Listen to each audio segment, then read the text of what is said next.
Mm. Pre, gapati ka man sambal nila pre aw.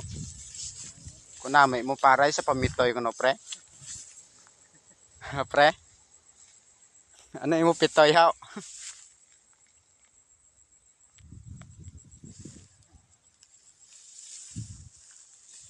Thank you Lord.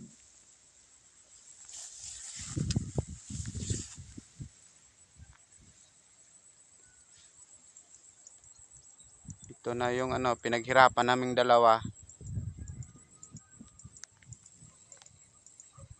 Yung pinaghirapan namin ang layo. Ito na siya oh. Nan. Bawas pagod pag nakita